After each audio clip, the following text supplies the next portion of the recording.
Good evening बच्चों। आज class 9th का साइंस विषय है। हमारे चैप्टर जो हमारे आसपास के पदार्थ हैं, तो इस सबसे पहले फर्स्ट क्लास है 9th का, और एक सप्ताह के बाद जो है 10th क्लास का चलेगा। जो भी तुम लोग को 9th क्लास के बच्चे हैं उस सबको बोल दो कि अब 9th क्लास का डेली कुछ ना कुछ क्लास जाएगा, जो भी विषय का जाएगा सब किसी को बता दो, और वह यूट्यूब पर सर्च कर कर तुम लोग जानता है, और नंदन कोचिंग कैसे शुरू करना है, और ग्रुप से वो सर्च करेगा और वो अपनी ऑटोमेटिक मेरा फ़ोटो आ जाएगा और सब्सक्राइबर कर देगा, तो वो जब वीडियो डालेंगे वो उसको ऑटोमेटिक उसके पास चला जाएगा। ठीक है, तो चलो देखते हैं कि फर्स्ट परिभाषा है कुछ इसमें, स्मरणीय तथ्य है, उसके परिभाषा जो है क्या क्या है, परिभाषा के बारे में बता रहे हैं।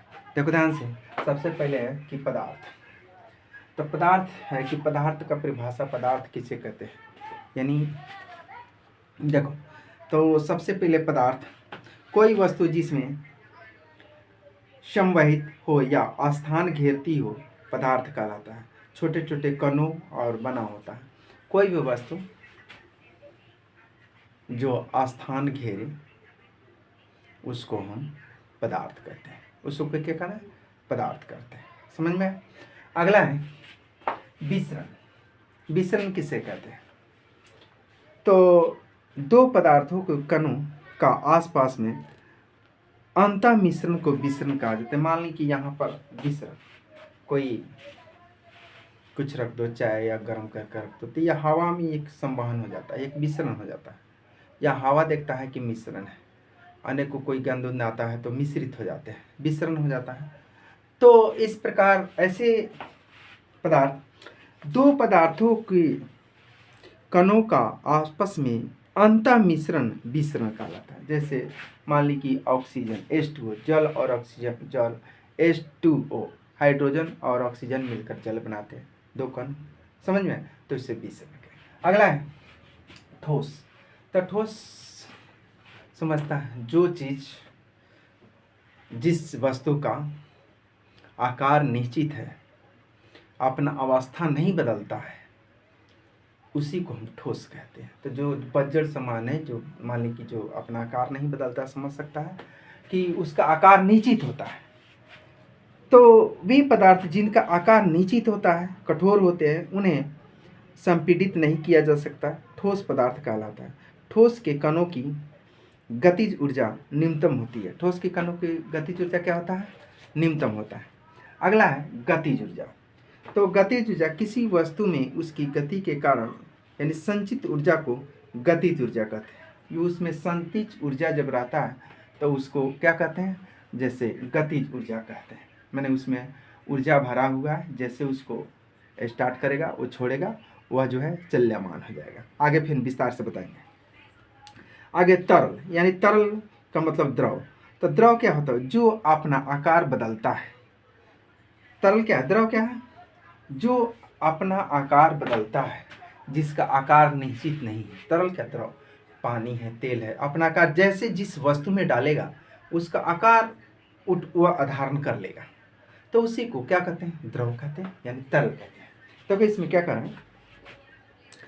वे पदार्थ जिनका आकार निश्चित नहीं होता, आयतन निश्चित होता है। आयतन क्या है? निश्चित होता है लेकिन आकार नहीं, और वे बह सकते हैं, द्रव पदार्थ कहलाते हैं। द्रव पदार्थ के कणों में गतिज ऊर्जा यानी ठोसों की अपेक्षा ज़्यादा होती है। ठोसों की अपेक्षा क्या होता है? ज़्यादा होता है। अगला है गैसीय अवस्था। देखो गैसीय अवस्था कराएं कि वह अवस्था जिसमें पदार्थ का आकार, आयतन दोनों अनिश्चित है, वे उन्हें आसानी से संपीड़ित किया जा सकता है, गैसीय अवस्था कहलाते हैं। इनके कणों के गतिज ऊर्जा ठोसों एवं द्रव की अपेक्षा अधिकतम होती है। अधिकतम माने इसका, मान लीजिए ठोस में ज़्यादा एक साथ, उसके साथ द्रव में अधिक अलग अलग। जैसे कण देखेगा ना, तो कण, तो मान लीजिए ठोस में एक साथ घना हुआ, ठोस में क्या होगा? घना हुआ। और द्रव में थोड़ा अलग, द्रव में क्या होगा? इसका यानी कि इसका कण क्या? अलग अलग, थोड़ा अलग। लेकिन अगर जैसे गैस में, तो गैस में और अलग अलग और अलग अलग, और क्या होगा? इसका कण अलग अलग।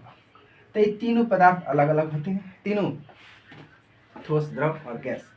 तो समझ गए गैसीय अवस्था क्या है। अगला है गैसीय दाब। तो गैस के देखो गैसीय दाब, तो गैस के कणों की अनियमित गति के कारण पात्र की दीवारों पर प्रति इकाई क्षेत्र पर लगने वाले दाब को गैसीय दाब कहते हैं। मैंने मान ली कि कितना जोर से हवा यानी गैस भरा है, जैसे किसी भी गैस, जैसे एलपीजी गैस उस भरता हो तो उसमें दाब का समिति दिखता है कि 14 किलो सिलेंडर मिलता है। गैसीय दाब के उसमें भरा जाता है कितना, वो सिलेंडर है 5 किलो का, अगर हवा में छोड़ जाएगा तो उड़ जाएगा, तो इससे दाब के कारण वो भरे जाते हैं। आगे संगलन। तो किसी ठोस पदार्थ का द्रव अवस्था में परिवर्तन होना या पिघलना की क्रिया को यानी क्या कहते हैं, द्रवण या संगलन कहलाती है। किसी भी ठोस पदार्थ को अवस्था में परिवर्तन, अवस्था में परिवर्तन को किसी ठोस पदार्थ को अपनी अवस्था में, जैसे मान लीजिए बर्फ है तो गल जा रहा है, तब जब गल जाता है तो वह इसी को संगलन कहते हैं, जो आप अपना अवस्था परिवर्तन कर देता है। अवस्था क्या, आप फैन पानी में गर्म करेगा, जैसे गर्म करोगे वाष्प बनकर उड़ेगा, तो उसी को यानी अपना अवस्था चेंज कर रहा है, तो उसी को हम क्या कहते हैं, संगलन कहते हैं। अगला द्रवणांक यानी कथनांक, यानी द्रवणांक का मतलब होता है बर्फ।